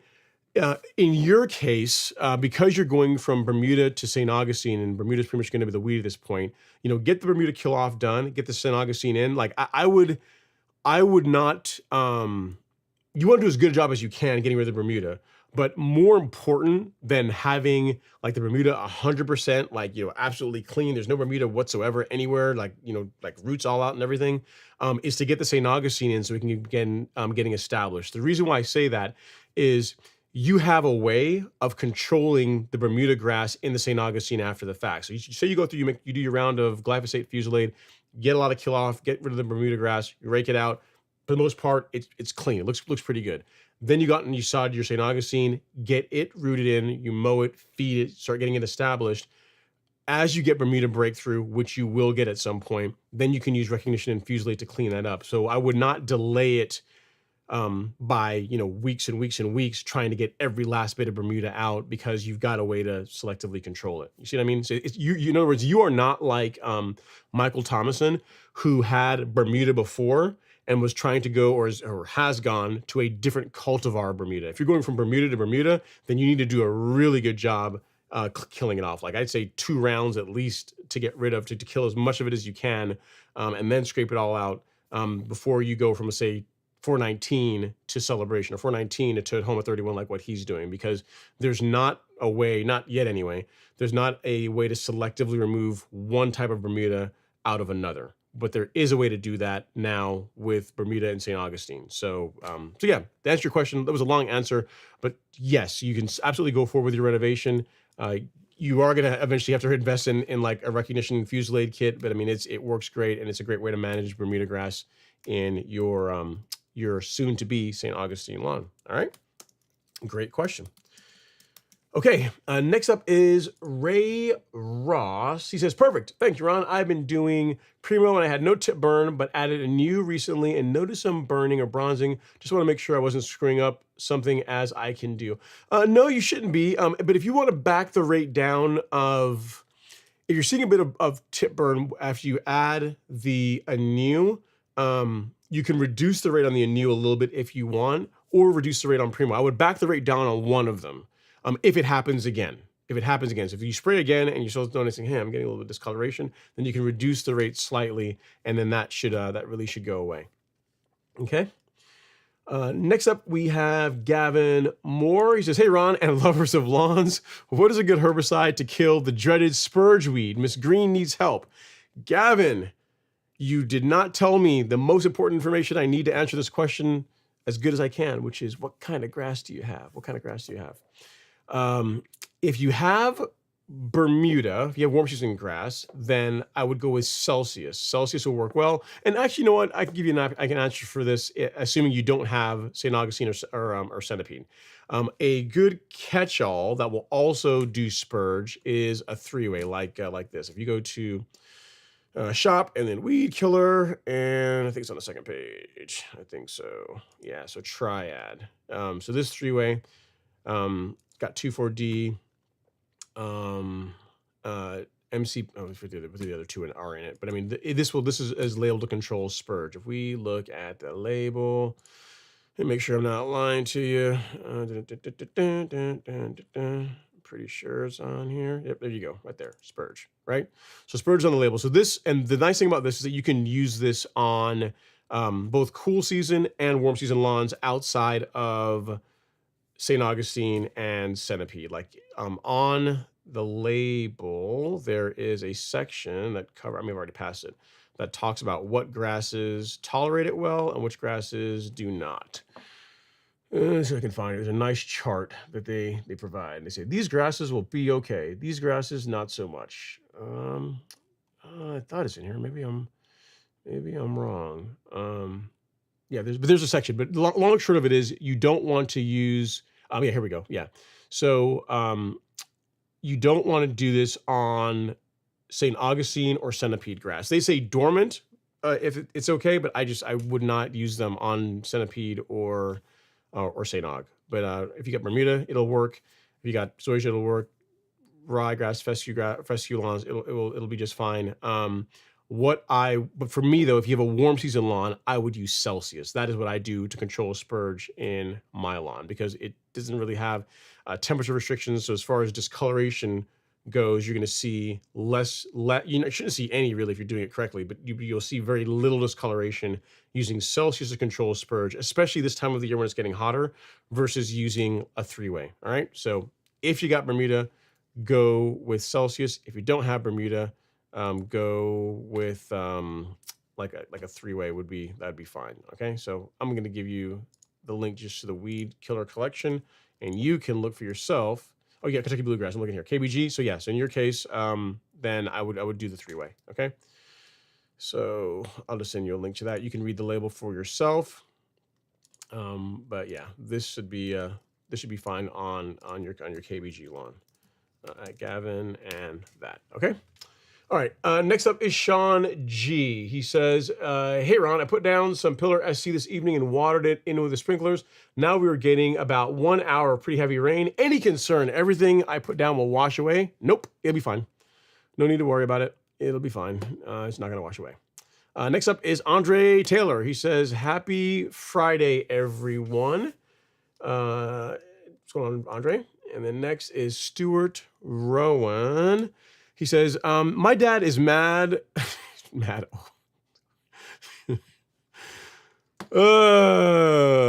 My dad is mad old. So I'm asking this question for him. So you're saying your dad's not good at technology. You got to be a proxy. You got to answer the question for him. Here's the thing, Stuart. Your dad might be mad old, but if you live long enough, you also going to be mad old too. So respect your elders. All right. Anyway, he says his Tiff Tough was sighted 6 months ago. over the assisted living hood. This is, you got to be you're trolling me. This is whatever. I'll entertain it. It is any help out there for a dog that pees and leaves a spot? Anything to do? Yeah, just train the dog to not. What I'd say is this: if you can train the dog to go in a designated area and just realize the grass is never going to look good there, that's going to be your best bet. Because in most cases, because dogs go out, a couple times a day at least, they are going to damage the lawn faster than the lawn will recover. So unless you're going to be out there, the dog pees, and you're going to go out and grab water, like a bucket of water, and like pour water over the spot that it just urinated in to help dilute it, you're going to have damage. So the best thing would be to do like what Alex did with Stella, and which is train her to go in one spot. And then that one spot, you can absolutely tell where it is. And but yeah, because the dog is just going to it's causing injury faster than the lawn can recover from it, is what I would say. And I hope I hope this question is helpful for your dad, even though he is, to use your words, mad old. All right. Next up is Frank V. He says, "Hey Ron, I apply the high rate of Celsius Drive Accelerate 1.5 ounces and methylated seed oil. It says it yellowed up the lawn but recovered. What product caused the yellowing? A follow-up of the Drive app on its own shows no damage." It's likely the combination, man, because you can remember, like Celsius and Certainty, that combination for the most part is okay. Even with surfactant, you tend to not get very much heavy yellowing with it. If you start stacking Celsius and Drive, because you're also spraying Drive at the higher rate, because I want to say the rate for Drive is not even 1.5. I want to say it's like it's close enough. It's like 1.45 ounces, I think, is the high rate for Drive, if memory serves me. But if you're stacking Drive, Celsius, and a methylated seed oil, which again makes herbicides, it makes it more aggressive. I'm not surprised you got, especially this time of year when it's also hot, I'm not surprised that you got some discoloration. I would say that if you omit the Celsius and or back the rate down on the quinclorac on the Drive product, then you should see less yellowing. But it's the fact that you're stacking herbicides, that's why you're getting, you likely got the discoloration, and the rate that you use for a Drive is on the higher end. So that would be it. Completely normal. Again, to your point, the lawn recovered. But if you just sprayed it by itself, which you're seeing for yourself, it doesn't really cause discoloration because you're not like stacking other herbicides and the methylated seed oil as well along with it. All right, Frank? So you didn't really do anything wrong, but it's like the more you put in the tank, the more herbicides you stack, the more likelihood you're going to get some potential discoloration, even in a grass that it is labeled for use on. Because keep in mind, right, like all herbicides are a stressor, like all of them, especially post-emergent herbicides. They do stress the lawn that they're labeled to be safe for use on. But if you start stacking them, so you take Celsius, which is safe for like a warm season lawn. You take Drive Accelerate, which is also safe for a warm season lawn. But you take two of them, you put them together, and then you also use a spray adjuvant like a methylated seed oil, which is more, I think more aggressive than using like a spreader sticker. Then now you're starting, even though they are safe, even though they're labeled for use on your lawn, as you stack them, you just increase the amount of stress that the lawn is going to see, which can result in what you saw, a little bit of discoloration. So no biggie. The lawn will bounce back from it, or you can just reduce what you're spraying. You know what I mean? You want to see a combination that actually works pretty well. We don't sell it because even though people say they're fine with their lawns being discolored, they're really not. There's an inexpensive combo that works pretty well on warm season grass, but it is going to discolor your lawn. Again, if you use it, it absolutely will discolor your lawn. Is Dismiss and Speed Zone. Like those two together, really good combination. Covers a broad range of weeds, but you can discolor your lawn if you use it. You know what I mean? So that's why we don't even really carry it, because most people say, I'm good with a little bit of yellowing, man. It'll be fine. The lawn will bounce back, but they're really not. So I hope that helps, Frank. Jamie is up next. He says, thank you so much, Ron. Your advice was so helpful. I appreciate all the advice and enjoy the webcast. Happy 4th to you and your family. I appreciate that, Jamie. Have fun with the top dressing on the 4th of July. Get help. I mean, I'd tell you this. If you're doing it for the first time, doing it by yourself, especially 5 yards of material, is not a picnic. So, I would, if you can, solicit help from like, kids, friends, whoever you can happen to find. It really does make a big difference. Even if it's just 2 of you doing it, it helps out a lot. The magic number, in my opinion, for top dressing, anything much more than a couple of yards of material, is 3 people. Because then you have one person that's loading up the wheelbarrow, who has kind of the easiest job. You have one person that's transporting said wheelbarrow, and throwing it out, tossing it out on the lawn. And you have one person that has probably the worst job, which is the leveling rake and working on the material. And then you guys can kind of rotate. You can rotate from like doing the leveling rake to like just loading the wheelbarrow and, moving it back and forth. So if you can do 3 people, you're able to top dress a lot of square footage, and people not like hate life. Like, you're not going to be burnt out as much as if you only have 2, or heaven forbid, it's just you by yourself. So 3 people, 1 to load the wheelbarrow, 1 to move the wheelbarrow and throw the material, and then another person whose job it is just to rake it in, to work it into the canopy. Okay, so just a small tip, and assuming you still got time to find someone that really likes you and will come help you work on your lawn on the 4th of July. Okay, Ryan N is up next. He says, hey, Ron, I have a small lawn, 1,500 square feet. Do you have any recommendations on a 2-gallon battery pump sprayer? I don't. I haven't looked at 2-gallon sprayers for a while. I mean, if you can find something, yeah. I mean, I don't know if Flow Zone carries anything, like the guys at FZ Spray, if they carry anything that can do that. That's in 2 gallons. Or you can look on. What you might find is a larger hand, or like, the little handheld sprayers, but they have some of those that are more like I'm like, it's like a 2-gallon pump sprayer, but instead of it being pump on the top, there's like a pump that's built into like the cover that goes on it. There's people that use those that get pretty good results with them, but as far as one that I can recommend from personal use, I don't have any, because I don't use those. I have like a 4-gallon. So hope that helps. Kind of doesn't, but I mean, I'd say look on Amazon, see what reviews that people have for the good ones. Maybe look at some of the forums and ask other people that have like a 2-gallon sprayer which ones they like. So yeah, all my experiences with 4-gallon sprayers, so I can't really tell you. Like the Chapin is okay. The Flow Zone is a good sprayer, and the one that we carry, the one from Yardmaster, is also a good sprayer. Those 3 are ones I have direct experience with, and they all work pretty well, with the last 2, the Yardmaster and the Flow Zone, being the better quality ones, as their price would reflect. Okay, next up is Oliver Rittem. Oliver, man, it's been a minute. Hopefully you're doing well, man. He says, what's happening, Ron? For drainage, would it be okay to collect the cores after aeration and let the sand fill in those holes? Yeah, absolutely. Yeah, I mean, here's the thing. I don't collect cores because they break down pretty easily on my lawn. But yeah, if your goal is, I want to maximize the amount of sand or material that you're using for top dressing that gets into the holes that were produced from the core aeration, then yeah, if you want to rake them up, no problem at all with that. You're not really hurting anything. The reason why I don't do it, again, is because they break down quickly. It's free organic material, so I just return it back to the lawn.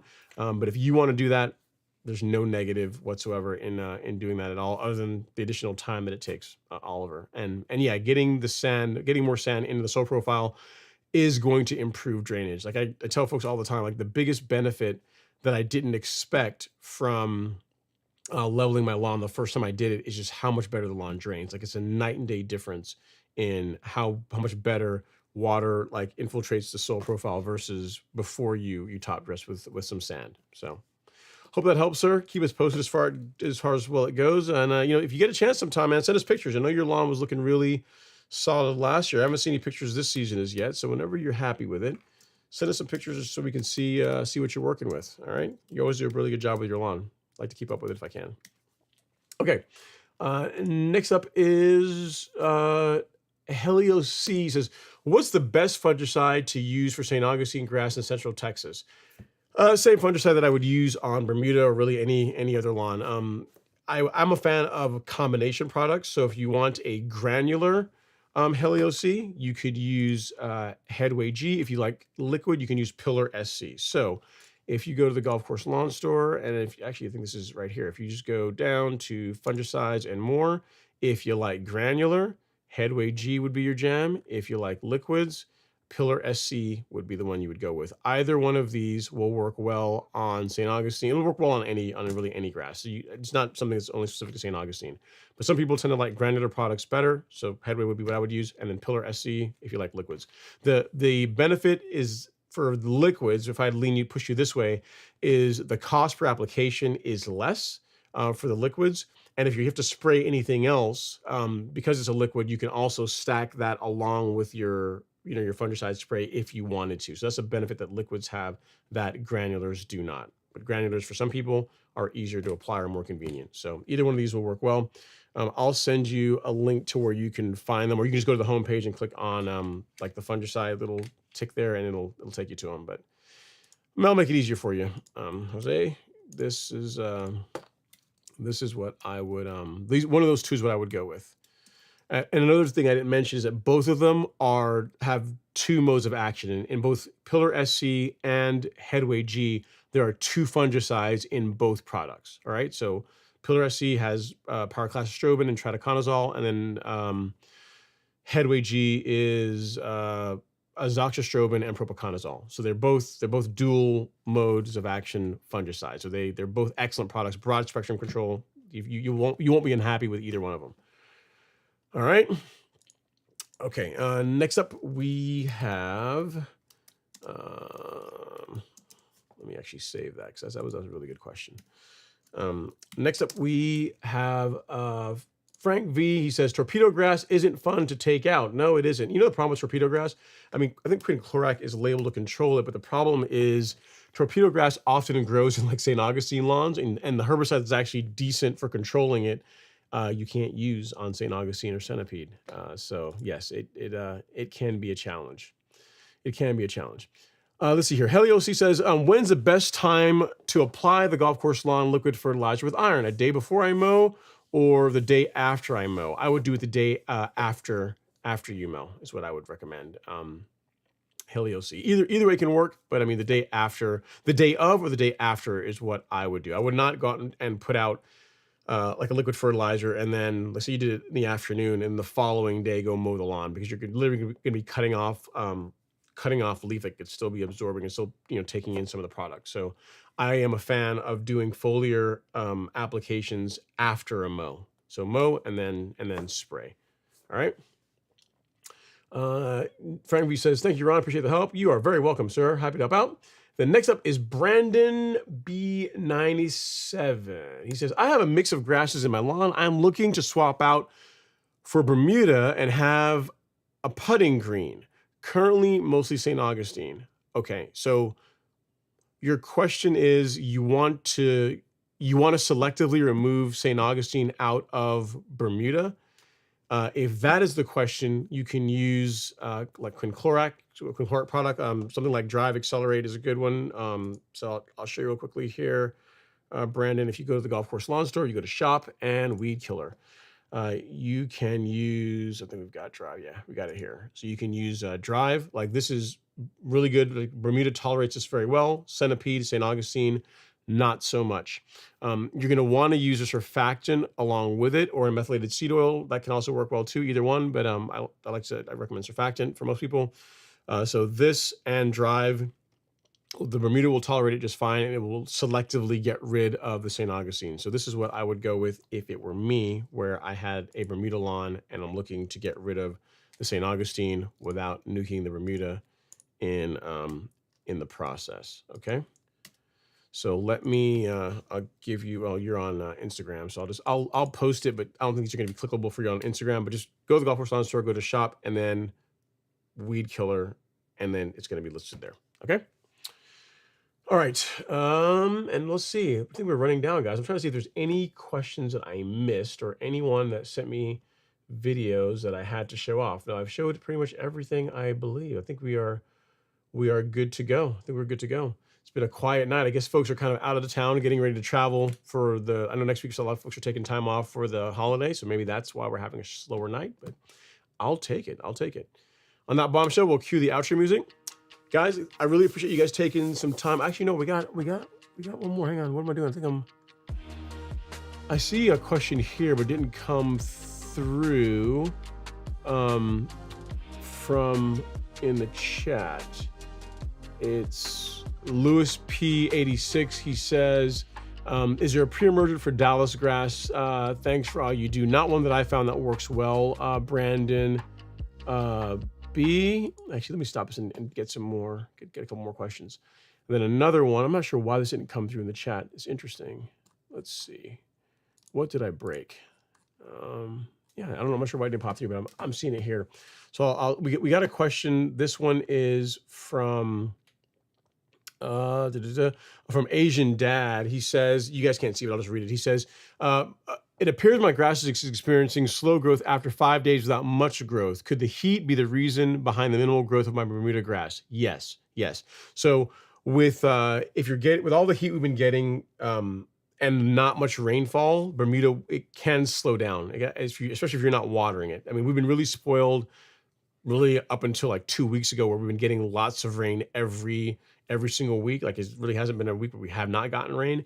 But now, like, the weather is behaving more like really it should, where you're getting less regular rain and higher temperatures. So yes, if you're not watering to help supplement that, the rate of growth for your Bermuda will slow down, and that is completely normal. There's nothing to be concerned about with that. And then we have next one we have is from James Smith. This one did come through. I'm not sure what happened with the software. He says, hey gang, it's been a bit of time since I was last on Friday. He says, Ron, what's the drink of the evening? I'm chilling with an orange mango smoothie. Tonight, it's just H2O, man. Just plain, sorry, I'm still on my keyboard. Just plain old water. Just water tonight. Just water tonight. I do have a gallon of the dragon fruit lemonade from Chick-fil-A. I stocked up today. But I didn't put any of that in. I just, you know what? I drink a lot of lemonade throughout the day. I need to drink more water. So tonight I am just drinking water. And our last question of the evening, this will be from Mr. Ryan. And he says, what's your opinion on wetting agents? I think they can work well. They definitely have merits. I think they can work well. Yes, I think there's value in wetting agents. I mean, like anything else, the quality of the wetting agent is will matter. Like, if you use like an inexpensive product that, like, in other words, you tend to get what you pay for, like most things in life. Better wetting agents tend to cost more, and if you're using a good one, you should get good results with it. All right. And then last question, I think this one is from Mr. Emmanuel Jacobs. He says, last minute question for you. Can you reset your height of cut multiple times back to back and damage your Bermuda? I mean, permanent damage? Unlikely. That you would, like, in other words, can you kill Bermuda grass, or can you damage it from scalping it over and over? Not permanently. I mean, it's gonna look ugly, but as far as like you killing it, like, no, that's not really gonna be a thing. And then Ryan, as far as like wetting agents, I should give you a better answer, but like you look at something like products like Hydrotain.